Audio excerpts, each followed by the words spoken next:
Hello, you sexy sat stackers, and welcome to the Bitcoin Bulletin podcast. Today is Wednesday, April 13th, 2022, and that means it's DCA Wednesday. Are you ready to stack those sats? This podcast is for information and entertainment purposes only. Nothing on this podcast should be construed as financial advice. All views expressed on this podcast are solely the opinions of the host and/or any guests that we might have from time to time. Nothing on this podcast should be construed as a specific inducement to make a particular investment or to follow a particular investing strategy.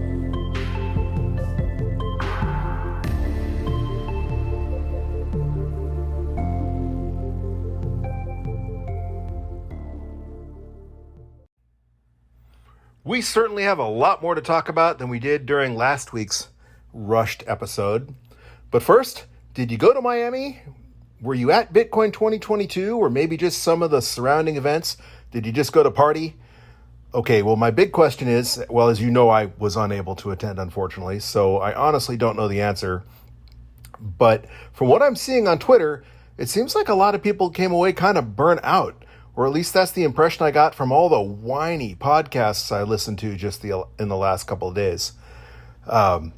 So did you have a great time, or did it just get like a little old having that many family members packed together in such close proximity? Because, for example, on Cafe Bitcoin's podcast right after the conference, they spent probably the first half of the show complaining about all of those who were upset about Natalie Brunell for whatever reason.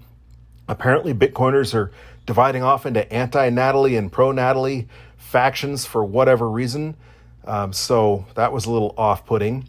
And then, of course, immediately on Pomp's podcast, Pomp and Udi complained for an entire episode about Bitcoin maxis and how horrible they are. And basically, they alluded that most Bitcoin maxis were originally ICO scammers turned Bitcoin scammers or something along those lines that was horribly offensive. I listened to as much of that podcast as I could stomach before I stopped. So maybe they said, just kidding, halfway through the podcast or whatever. But for whatever reason, they decided to spend the first podcast after Bitcoin 2022 bitching about Bitcoiners. And then there was even someone complaining that the whole thing was just too commercial, and that how dare someone who would hold himself out as, a Bitcoin pleb like Matt Odell be involved in something so quote unquote commercial. So maybe that's just a really bad example. Unfortunately, I didn't get to attend, but it just, I couldn't wait for all the podcasts to come out since I wasn't able to attend the conference. And the first 3 or 4 podcasts that came out post-conference I listened to were all just so negative.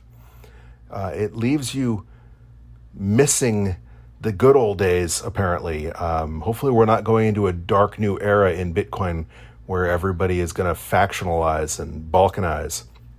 It makes you miss the always upbeat Adam Meister, who, while he may or may not be doing his podcast anymore, did retweet a pretty stellar tweet from 2016, where he was saying basically, don't waste your money on seasons tickets. It was Magic Johnson or whatever was promoting putting a deposit down to buy season tickets for the LA Rams, and that he was saying that take that $100 and basically buy a quarter of a Bitcoin. Can you imagine buying a quarter of a Bitcoin for $100? And that was just 6 years ago. So, hey, Adam, if you're listening, I hope you keep up with your show. I know you probably need a break, but man, we need some upbeat voices right now. All right, well, we have a lot more to talk about, but first, did you BTFD? Because Bitcoin dipped all the way down to 39,000, something like 39,100 in the last couple of days. It seems like the last 2 years in a row, we haven't had a conference pump. We'd had a conference dump, and we certainly got a conference dump this year. And while this show is about dollar cost average, that does not include buying the freaking dip. Hopefully you took advantage of that, because naturally by the time we got around to recording this podcast, Bitcoin has already recovered several $1,000s. So even if you're out there dollar cost averaging, and if we BTFD, if we buy the dip, since this podcast is hypo testing The thesis of dollar cost averaging, we're not going to include any of that in our stack, but that doesn't mean you can't. And hopefully you got in on that $39,000 Bitcoin, because it's a little bit more than that right now, which leads us into the vital statistics. Currently, we're sitting at a block height of 731,749. Bitcoin is up to $41,315. That's 2,420 sats per cuckbuck. And that means if you wanted to buy Bitcoin, it's going to cost you 20.9 1-ounce gold coins to pull that off. And that's a little bit cheaper than our last DCA. Well, that's $2,000 cheaper than we purchased last Wednesday. But had you caught that dip in between, you could have picked up some coin for $39,000. So that's pretty cool. Hopefully you took advantage of that opportunity. The mempool currently has 5 blocks to clear. There's 2,512 transactions pending, so some of those must be fairly large transactions. 1 sat per byte will still clear within a day, although it estimates that it's going to take 10 sats per byte to guarantee that you're in the next block. That was 11 last week. That's still nothing compared to where we were during the 2017 bull run when fees got so ridiculously high. Of course, it's alleged that there were some particularly not to be named bad actors who were trying to promote a fork of Bitcoin at the time that were spamming the network to drive up transaction fees to basically justify the use case for their fork. And also we didn't have SegWit yet, so transaction fees will be cheaper anyway. Hopefully we'll never see that $50 transaction BS again. We are a mere 59 blocks away from our next difficulty adjustment. If you're a miner, a home miner, difficulty is about to go down between 0.86 and 1.2%, depending on where you get your info. So hopefully, 10 hours from now, sometime in the next day, difficulty is going to go down a bit. Last week, it went up by a whopping 4.1%. And so apparently some of that, maybe that was a little bit of an overshoot. But currently blocks are averaging 10 minutes and 7 seconds.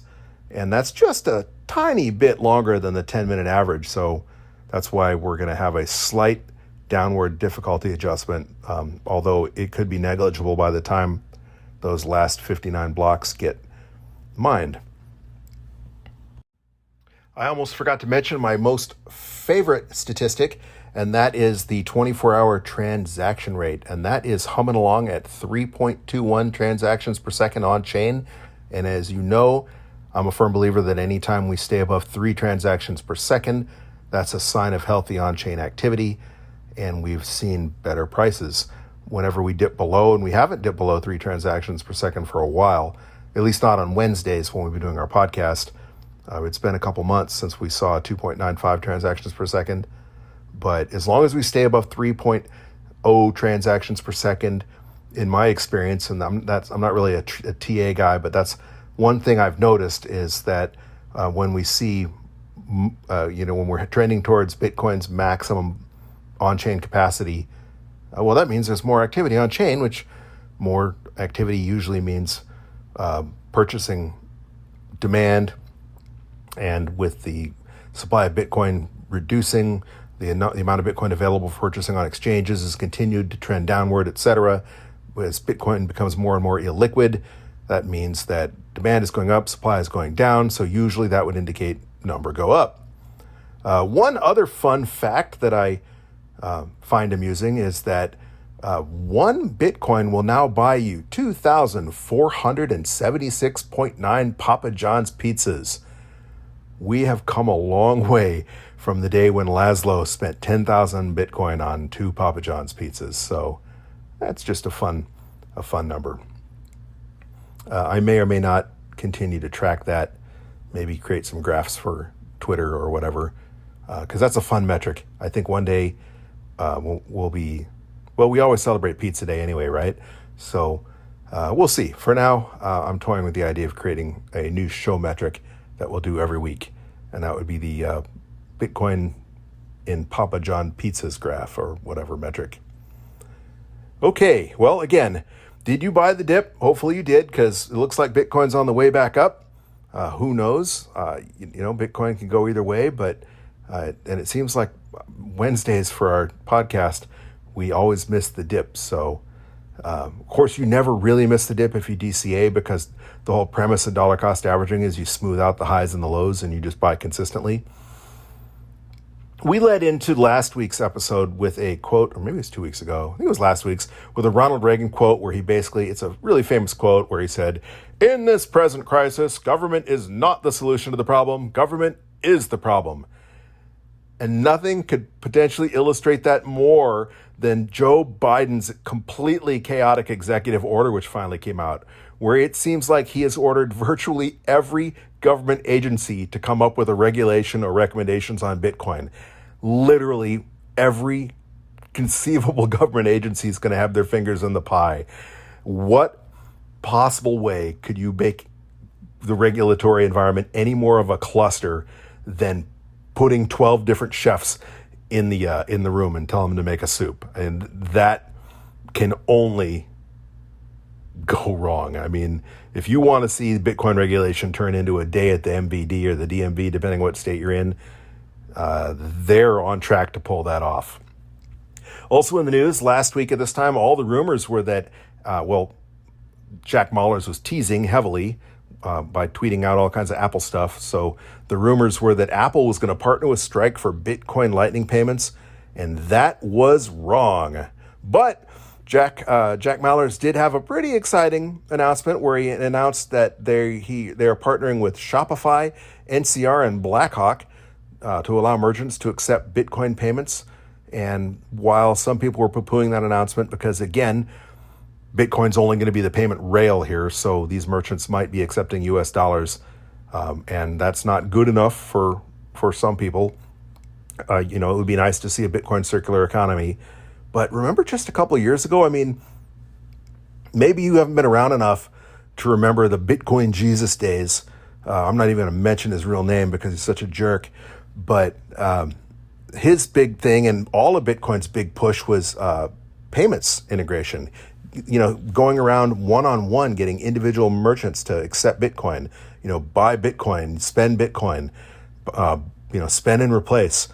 Was the big mantra. And this is going to allow you to do it because between those partners, that's going to cover the majority of merchant solutions in the United States. NCR, of course, is the largest point of service, POS machine supplier. Lots of mom and pop shops have the Square terminals, but when it comes to all the big companies, when it comes to like Chipotle or any major company, the vast majority of them, and I don't have the number, but it's like 80%, use NCR machines. So that is pretty cool. Also, Shopify now, allegedly this is already live. I haven't checked it, but according to the release, quote unquote, eligible US Shopify merchants are now able to receive Bitcoin payments from customers globally. And then, of course, Blackhawk payments. Blackhawk is a payments processing firm that delivers, quote, branded payment solutions through prepaid products. And that's things like gift cards and customer rewards programs, loyalty programs. So that's pretty exciting that's going to have Lightning integration as well. This is progress. And it's literally, that just fulfilled the dream of, I'm not going to say his name, and all those people who their sole focus was spending Bitcoin at merchants. Also in the news, 60 Minutes did an entertaining but somewhat pedestrian piece on Bitcoin Beach in El Salvador on El Zante. In general, I thought it was a pretty good piece. I think that seems to be the general sentiment. They did end it with a little bit of FUD. They had a President Bukele critic in there, and they had a very misleading chart where it showed all the way up to the all-time high in years and then stretched out the second half of the chart to be just from the all-time high to now, taking what would normally be a recovery number go up from the dip after the all-time high to basically making it look flatlined. And then they shaded it red. That half was shaded red as well, as if, like red alert, like this bad red. Also completely ignoring the fact that Bitcoin's worth $41,000 right now. I mean, that's just insane to some of us. I mean, again, look back at the Adam Meister podcast where he was, buying a quarter of a Bitcoin for $100. And if you don't follow him, you need to follow Adam Meister. He's at TechBalt on Twitter, at TechBalt, as in Technology Baltimore. He is the Bitcoin Meister on YouTube. He has a backup channel as well. Who knows whether he's going to post on YouTube ever again, but I'm sure he will probably, because the last year he was sponsored by Bitcoin 2022 to do a weekly This Week in Bitcoin show, and someone's going to pick him up because he's just a ball of energy and a lot of fun to listen to, because he's always upbeat. He always puts things into perspective. And Adam, if you're listening out there, hopefully you get some rest and you get back in the saddle, because I know you say every time people complain that you went away, you didn't really go away, you're on Twitter, but we're not saying you went away, but we really, really need your optimism, especially if we're going to go a few years sideways or even enter a crypto winter in between halving cycles. It's always great to have that cheery voice of yours at least once a week. I mean, it was great when it was every day on your One Bitcoin show, but at least once a week. All right, well, I guess it's about time to get back to why we're here, and that is to test out dollar cost averaging, to add to our stack. I saw on Reddit yesterday someone was talking about DCA. Again, it was another one of those questions of, am I too late and how much should I invest? And somebody replied, DCA, and several people replied, you need a DCA. And the OP replied, what is DCA? Well, DCA is short for dollar cost averaging. And dollar cost averaging is an investment strategy where you invest your money in equal portions at regular intervals, regardless of price. How people DCA is an individual choice. It's up to you. It's up to what you can afford to do and up to what your priorities are. For example, though, we chose $20 as our equal portion, and we chose Wednesdays as our regular interval. And we chose $20 because that is not a lot of money to most of the people who listen to this podcast. You can spend $20 on 2 beers now. It'll be 1 beer before too long with the way inflation is going. So $20 is something that even people without a lot of money should be able to scrounge up once a week. And we chose weekly because that's pretty standard for people that make investments. A lot of people DCA whenever they get their paycheck. So some people get paid weekly, some people get paid bi-weekly. Again, this is an up to you kind of thing. The important thing is that you pick a dollar amount and you invest it at a set regular interval. And there are numerous services out there that'll let you automate that, so you don't even have to think about it. As you know, I'm a glutton for punishment. I like to stare at prices all day long, and I like to press buy manually, so I do not automate. And of course, I'm doing a podcast, so it makes sense to do the stack while I'm recording. But, we use the Cash App, and they'll let you just automate this so you can set it, forget it. Obviously, you've probably heard the Swan Bitcoin commercials where they have automated DCA. There's lots of options for automated DCA. If you can buy Bitcoin from an app, chances are they'll let you set up an automatic purchase. And that is the point. But again, this needs to be a long-term play. It needs to be an amount that you can invest regularly, in our case, weekly. And it should be money that you're not going to need anytime soon, because my firm belief is that Bitcoin's going to continue, at least for a little while longer, to run in these 4-year cycles. And even if it does not, throughout Bitcoin's entire history, it's had a tremendous annualized return. I forget what the number is, something like 140%, just some number that's awesome, some number that's better than any other possible investment. And so sometimes Bitcoin goes down, but in the long run, Bitcoin has always gone higher. Obviously, we're sitting here at $41,000, and that is, while it's below the all-time high, just 2 years ago, Bitcoin was there were still people feeling like they got burnt buying at 17,000 when it hit almost 20, and then went back down to all the way down to 3 before this latest run. So again, you do your own research, pick an app, a brokerage firm that's going to allow you to withdraw your Bitcoin. Almost everybody will do that, with the exception of PayPal. And I don't know if I think Robinhood will allegedly let you withdraw. Maybe that's coming soon, TM. I think one of the announcements of Bitcoin 2020 was that, or 2022, was that Robinhood was going to integrate Lightning too. So we'll stay away from Robinhood for now, but we'll reserve judgment on them to see if they really allow Lightning withdrawals, because that would be cool. But we're going to use the Cash App. And that is because Cash App is so darn easy, and also because Cash App's owned by, Jack Dorsey, and he's been nothing but good for this space. People gave him a lot of flack because he was the founder of Twitter, but pretty much everything that's got people upset about Twitter was done after he was kind of forced out the first time. Obviously, he's out of Twitter again. So Twitter's its own beast. Everything that Jack's done at Square, or I guess which is Block now, has been just fantastic. So we're going to use the Cash App, both because it's so easy and because we're going to support Jack as long as he supports Bitcoin. One of the cool things I like about Cash App is that I don't keep any money on Cash App, but they'll let me add it instantly. I use Cash App for two things. I use it for stacking Bitcoin, and I use it for stacking Bitcoin when I make purchases, because they also gave me a free debit card, and there are boosts on there, and I don't have a Bitcoin boost right now. But last week I had two Bitcoin boosts. I had a 10% back in Bitcoin on any purchase and a 5% back on Bitcoin on any restaurant purchase. So I went to a restaurant and I loaded money on my Cash App and paid for it, got 5% in Bitcoin, and I was actually another restaurant, but we went out with friends, so it was a huge tab, and I used my 10% back in Bitcoin, and I stacked sats for free on money I was going to spend anyway, just because I instantly loaded up my Cash App debit card with money from my regular checking account and made a purchase at a restaurant I was already at. So this episode, and in fact, none of our episodes are sponsored by Cash App. I just love them. So do your own research, pick an app that suits your needs. If you don't already have an app, there is a referral code in the show notes. And if you sign up for Cash App using that referral node, you'll get some free money for doing so. And we'll get some free money as well.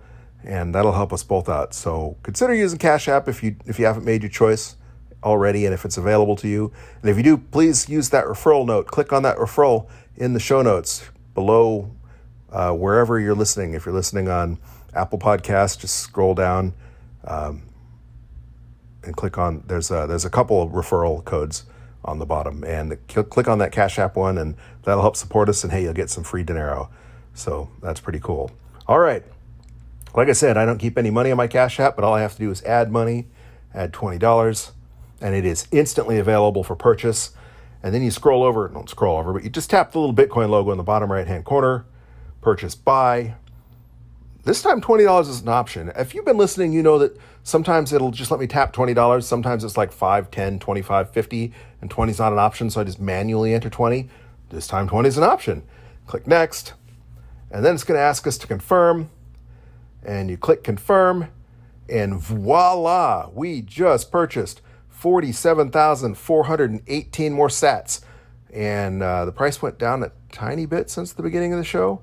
It was 41,315 when I started yapping, and we purchased for $41,229.07. Again, that's about $2,000 less than last Wednesday. So even though it's up from the dip, we are driving our average purchase price down. So what does that work out to? Last week, our average cost basis was $47,746.06. And now our average cost basis is $47,580.77. So that's down $165.29. So as long as Bitcoin stays down, we are lowering our average cost basis, which is going to set us up nicely, or not if it comes to paying capital gains tax on that stack down the road. But hey, we now have 1,597,284 sats. If Bitcoin ever hits that magic $1 million mark, that'll be $15,972.84 for the Bitcoin. And that would be a heck of a return, considering that we've invested $760. And that's pretty cool. Again, this was only our 38th stack. But I think even though we're way too early to judge whether dollar cost averaging is a success or failure, maybe even way too early to judge whether Bitcoin is a success or failure, I think we've shown that even if you only have $20 and you're worried that you don't have enough money to get started, Well, our $20 is now $760, and we've been doing this less than a year. So that's pretty cool. And I think while $20 would be arguably not very much money to most people, even in the United States, an extra $760 is real money. And if you find yourself in Africa or some small town in Central America, if you're buying pupusas and Alzante, $760, that's real money. That's significantly more than the average family lives off in a month in a lot of places. So it adds up fast. So at least we have proven that. And that is all I have off the top of my head. I really hope all the negativity that I've seen in the podcasts coming right out of Bitcoin 2020 was just that Thanksgiving effect where, people spend an entire week in Miami partying, and then maybe they got on each other's nerves or what, and it's just time to go home and relax. Hopefully everybody's going to get cheery again because we need it. And especially without Adam Meister out there right now with his weekly dose of cheeriness on his podcast. Guys, get over it. We're all on the same team. I don't care that Natalie Brunell was a journalist who just happens to be not bad looking. In college, I had a poster in my dorm, and this was before things got politically correct, but it was funny. It wasn't meant to be politically correct, but nowadays it would be. And it was something to the extent of a female of the Homo sapien species who is subjectively judged to be of desirable physical proportions or something along those lines. And apparently people have been complaining that she's just some good-looking reporter that's barged her way in and is now dominating, the Bitcoin media space. And dude, that doesn't matter. Whether it's right or wrong, that doesn't matter. We're on the same team. If someone's out there promoting Bitcoin and you think they might have an unfair advantage or they're new and they shouldn't deserve to be able to get to be in the limelight, hey, we were all new. There's not many of us that were Hal Finney. None of us were the first person to run Bitcoin Core. So, guys, let's get over it and let's be happy, okay? What was it, the saying from the LA riots? Can't we all just get along? Or Bill Clinton, I feel your pain. Well, that's about it for this week. Hopefully you are joining us and following along. If not, at least hopefully you're getting some entertainment out of this. If you are enjoying it, there's a number of ways you can support the podcast. As I already mentioned, you can click that Cash App referral link if you're not already a Cash App member. You can also support us directly through anchor.fm, their support link. That should be in the show notes as well. We've also pasted a base 32 Bitcoin address in the notes if you'd like to contribute. You can tip us on Twitter. I've even written a couple of books, including Understanding Bitcoin for Noobs. That's one of the books I've written that are available on Amazon.com and BarnesandNoble.com. And if you buy my book, I think I wrote that in 2017. I don't remember when I wrote it. It's been out there a while. I guess I probably need to update it because there's some stuff in there about paper wallets and things that, you shouldn't use paper wallets anymore. So it's about time for an upgrade. But hey, that's not the only book I wrote. And if you want to support me, that's just one of the ways you can do so. But either way, thank you for listening. And keep on stacking those sats, you sexy sat stackers.